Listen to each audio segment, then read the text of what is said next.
Bem, galera, eu sou o professor Enori Carelli e nesse vídeo nós vamos estudar o método das cordas ou secantes para determinar raízes de funções. Antes, no comentário. Uma das desvantagens do método de Newton-Raphson é a necessidade de obter a derivada, que muitas vezes ela não existe e o cálculo tem que ser por meio de valores numéricos, é difícil e para cada iteração a gente precisa conhecer o valor numérico da derivada. No método das secantes, isso já não acontece.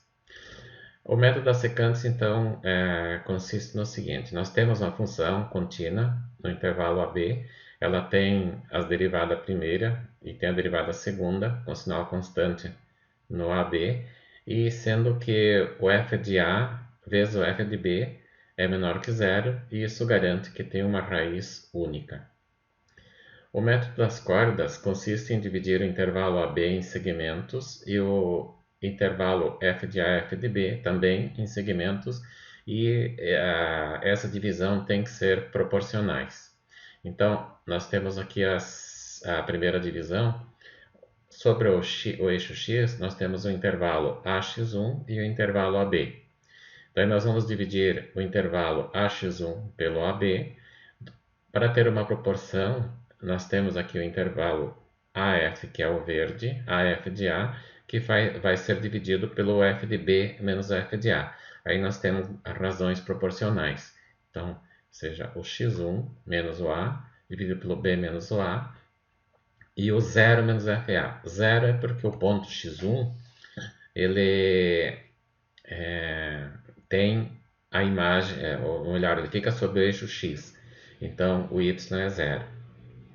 Agora, nós vamos isolar o x1, porque nesse ponto onde a função corta o eixo x é que se encontra a raiz, e nós vamos produzir uma sequência de valores de x que vão se aproximar do ponto em que está a raiz. E o último valor de x nós vamos admitir como sendo a raiz, obedecendo um erro estipulado. Então, o x1 menos o xa vai ser igual ao menos f de A, dividido pelo f de B menos o f de A, vezes o B menos A. Agora, isolando o x1, então nós temos A menos o f de A que multiplica o f de B, o f de A que multiplica o B menos A, dividido pelo f de B e o f de A. Na sequência, nós vamos determinar o x2 e o x3. Então, a sequência de pontos que a gente falou corresponde ao x1, x2, x3. Isso é para cada secante, a curva que parte do ponto AF de A, ela vai cortar o eixo x num dos pontos, e quanto mais próximo do A for o valor do x, mais próximo da raiz a gente tem.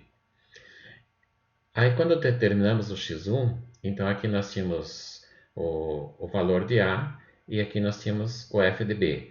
Agora que vamos determinar o x2, então o A vai ser substituído pelo x1 e o f de A vai ser substituído pelo f de x1. Então nós temos que o x2 igual a x1 menos f de x1, dividido, aqui nós tínhamos B menos A, agora fica x1 menos A, e f de x1 menos f de A. Ou,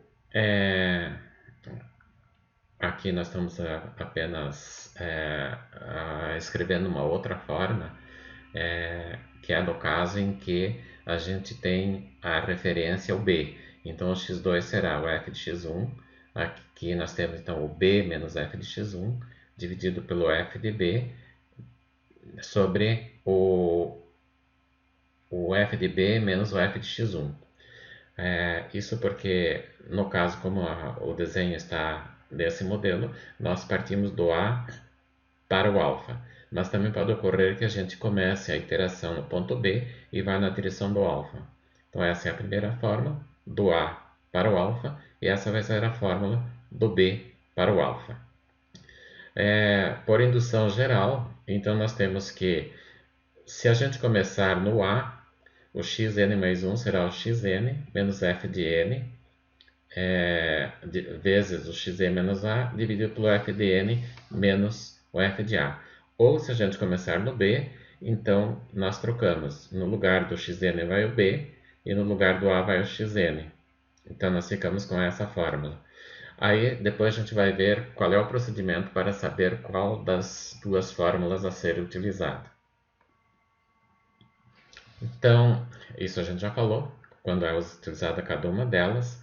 Então, a escolha de qual das fórmulas vai ser da seguinte maneira. Nós vamos observar a regra imagem do C vezes a imagem do C na segunda derivada maior que zero. Uma vez tomando o A igual a C e o a C, e uma vez tomando o B igual a C. Essas operações, uma delas vai dar negativa e uma positiva. Aquela que der negativa a gente rejeita e aquela que der positiva define a fórmula que está sendo utilizada. Daí, no caso, digamos assim, para facilitar, nós vamos substituir por C, que daí fica a fórmula mais genérica. Então, nós temos F duas linhas de C e o produto F de C vezes F duas linhas de C maior que zero, ele define o C uma vez é o valor do A. Bem, vamos resolver um exemplo agora utilizando o Excel. Tomamos a função f de x igual a 5x na quinta mais x na terceira menos 3, cuja derivada vai ser f' de x igual a 5x na quarta mais 3x quadrado, e o f duas linhas de x igual a 20x na terceira mais 6x. Vamos pensar no intervalo 1, 2. Como a f de 1 é negativa, porque nós vamos ter 1 na quinta mais 1 na quinta mais 1 na terceira, vai dar 2 e menos 3 dá negativo, então é menor que zero. O f de 2 vai ser 5 na quinta 32, mais 8, 40, menos 3, 37, dá positivo. Então quer dizer que a função passa do negativo para o positivo no intervalo 1, 2, então significa que em algum momento ela vai ser zero, então existe uma raiz. Sendo a primeira derivada, que é o 5x na quarta mais 3x quadrado, positiva para qualquer valor entre 1 e 2, ela é positiva porque vocês observem que os coeficientes têm sinal positivo e os dois valores de x eles têm expoente par. Então, naturalmente, qualquer imagem aqui vai ser positiva, então garante que a raiz é única. Agora vamos determinar o valor do C. A regra a ser obedecida é que a imagem do C menos a imagem na derivada segunda do C tem que ser maior que zero. Então, primeiro começamos com o C igual a 1, que é o limite inferior do intervalo. E aqui nós já sabemos que a imagem do 1 é negativa e a imagem da derivada aqui vai ser 26, é positiva. Então, o produto é negativo, quer dizer, o 1 não serve para o C. Olhamos o 2. A imagem do 2 nós já vimos que é 37. E se a gente aplicar aqui o 2 dá 160 mais 12 dá 172 e o produto vai ser positivo. Então, o C que nós vamos utilizar é igual a 2. Quer dizer, o nosso x ele vai formar uma sequência que, se vocês lembrarem do desenho anterior, ele vai do B para o A, ou vai do B para o alfa, que é a raiz. Daí a fórmula, então, ela vai obedecer a seguinte situação. Aqui, f de b menos xn, então o b assume o c. Todo lugar que tem c naquela forma que nós vimos anteriormente era o b. Agora vamos começar com x0. x0 começamos com o ponto 1. Por que 1? Porque se eu tomar o c igual a 2, vai dar 0. Então eu teria que tomar um ponto diferente. Aqui nós vamos então começar com c igual a 1. A imagem do 1 na função é menos 1. A imagem do c menos o f de xn, que fica a imagem do 2 menos a imagem do 1, vai ser 38 positivo.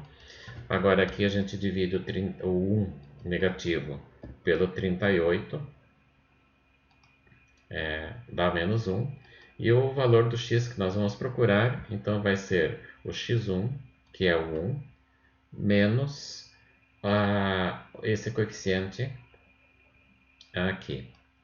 Então, deu 2. E aqui o erro, então vai ser esse valor menos 1. Feito. Agora, aqui teve um erro. Acho que a gente vai dividir.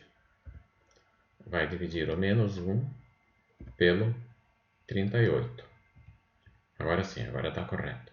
Então, o valor do x que vai se aproximando da raiz é 1,026. Aqui nós vamos escrever o 1,026, que é para determinar o x2, nós utilizamos o x1. E nesse caso nós passamos aqui a imagem do f de x2 vezes o c menos o x2.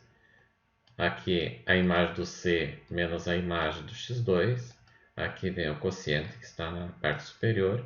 Aqui então nós temos o x3, que é 1,04, e aqui nós temos o erro. Bem, agora para ir mais rápido, nós já vamos programar o Excel até a 13ª iteração. Então aqui a gente vai puxar até a 13ª, então significa que toda vez que eu achar um valor do x, ele vai ocupar essa casinha. Aqui então levamos até o final, quando dá a cruzinha, arrastamos até o número 3. Então observe que nós temos o valor da raiz 1,103 e nós estamos com 3 casas de precisão. A nossa intenção era encontrar, não foi falado, mas vamos encontrar 4 casas de precisão. Então, para isso, nós temos que fazer mais interações. Então, podemos puxar isso aqui até a 18ª iteração e resolvemos utilizando o Excel. Então, observe aqui que nós já estamos, ainda preciso de mais um. Vamos aproveitar mais 2 iterações, mais 3. Aqui vamos até o final e puxamos. Agora sim, nós estamos, esse ponto aqui, o 5 ocupa a 5ª casa, então nós podemos escrever 0,1234. O 0,8 aqui ocupa a 5ª casa. Aí nós temos então a raiz obtida com um erro ou uma precisão de 4 casas depois da vírgula,